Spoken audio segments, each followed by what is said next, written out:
Welcome again to the whiteboard session. Today we're going to talk about the pathway to weight gain. Statistically, we have 85% failure rate to most people that try to lose weight. 90% of people that try to lose weight, in 2 years' time, they put on back all the weight that they lost, plus VAT. I want to take you through why you put on the weight that you put on and why the strategy that you've been employing does not work for you. Most people, when they look at themselves in the mirror or they try to put on their skinny jeans and they realize that they've put on weight, they are in a reactionary mood. The first thing they do is cut down the amount of food that they eat. And the second thing that they do, of course, is buy a gym contract.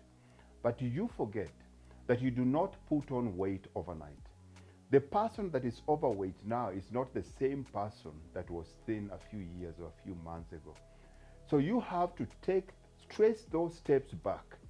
Look at those steps backwards and realize what happened.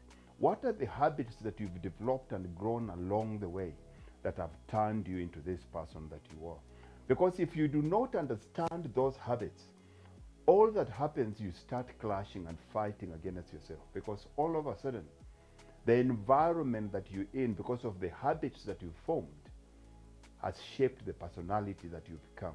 Now, I need the personality to shape the environment that you live in. So I will take you through the steps that you go through for you to end up where you are. And by doing that, I'm going to reverse engineer this and be able to give you a solution, not only to lose those 12 kilos in 12 weeks, but to keep off all that weight that you've put on. We live in a very stressful times. And anything that makes you uncomfortable, irrespective of whether it's good or bad, your body sees it as stress. And anytime your body is stressed, there is always a neurological and a hormonal response. Let's look at animals.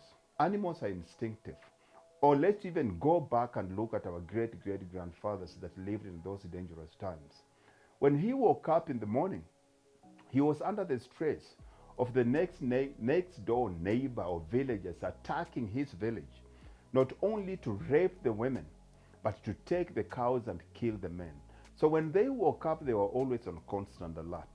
Or when he is going out hunting, he stands a very big chance of being bitten by a snake and dying on the spot. But when he came back home, the stress automatically went down. So automatically, these people lived with the stress on and off. But the biggest problem with most of us, we live in a very stressful environment. And this stress is continuous. It doesn't go away. What are the causes of stress in our lives? Number one here is work. Most people, if you look at the Gallup research survey done, 95% of people don't like their work. Two, relationships. Look at the divorce rate. Most of our relationships are breaking down. Three, money, finance. 2 out of 3 people are broke. Four, work environment. All these things are causing constant stress. Now, on top of this, add things like social media. Now you can see you constantly under stress. So for the first 12 to 48 hours, when you are stressed with this, what happens in most cases, you become uneasy and you get shocked. Have you ever come home and say, I can't believe I ate that? I can't believe this weekend I didn't get enough sleep. So for the first 12, 48 hours is enough. Your body can be able to take care of that. But the minute now you extend it, the minute this gets extended into 21 days, it's no longer a shock. You start getting worried. You start talking about, this is worry now. This is worry, this is shock. Now all of a sudden you start saying, I need to do something, I need to change, I'm going the wrong path. Most of us talk about it, but do nothing about it at all. So what happens? After 1 month, all of a sudden, this turns into anxiety. You become anxious. You're anxious to go to work. You're anxious to go back home. You're anxious at the end of the month because you don't have enough money to pay bills. Anxiety in most cases leads to the most common thing most of us know, panic attacks. All of a sudden, your body starts playing games on you. But now if you extend it, the minute you live under the same constant onslaught of stress for 60 days plus, this one becomes totally different. And this is where all of a sudden your own body becomes your unconscious mind.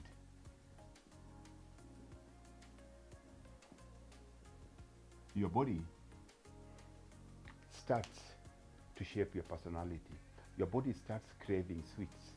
Your body starts craving expensive things that you can't afford. Your body starts craving those affairs. Now, all of a sudden, it's your body that is telling you what to do.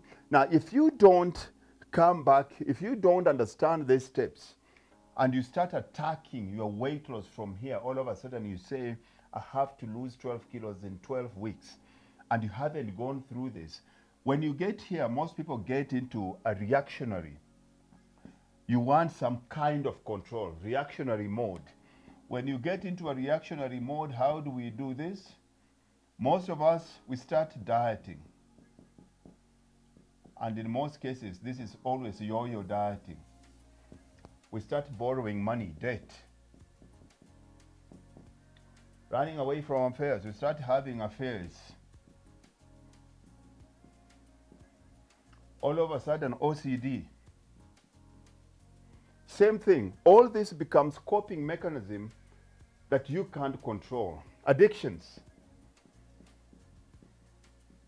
So if you want to win this, and I'm going to narrow this down purely to weight loss, we're going to have to go back here. We have to take away the why. What is causing that constant stress in your life? Have you changed your environment? Have you changed your home and your home positioning? Let's use an example of a television set. If you go to most people's lounges, the couches are arranged facing the television. So automatically when you go in and you sit, automatically you have to watch the television. But what happens if I come in and change the couch to face away from the television? I've already changed the same setup, but I've changed that. For you to turn that couch to watch the television is not going to work. So we have to go back here and face whatever it is that we're running away from. And as a consequence, this will automatically take care of itself. That trying to lose weight, weight gain, is a symptom. And when we try to face the symptom, take away the symptom, it becomes a band-aid solution to a gazing wound. It doesn't matter how many times you dress it, still inside, it's still fuzzy, it's smelling, and it's getting infected. So at Dream Body Fitness, we focus more on the why rather than the how. I'm not interested in how much weight you lose. I'm not interested in how fat you are. I am interested what happened and when did you become this new person. I have to take you back to the thin person, the healthy person that you were before. So if I can get you healthy physically, spiritually, mentally, of course, as a byproduct, the weight will come down. Hope to catch you soon, and don't forget that you can find us on Dream Body Fitness on www.dreambodyfitness.co.za. See ya.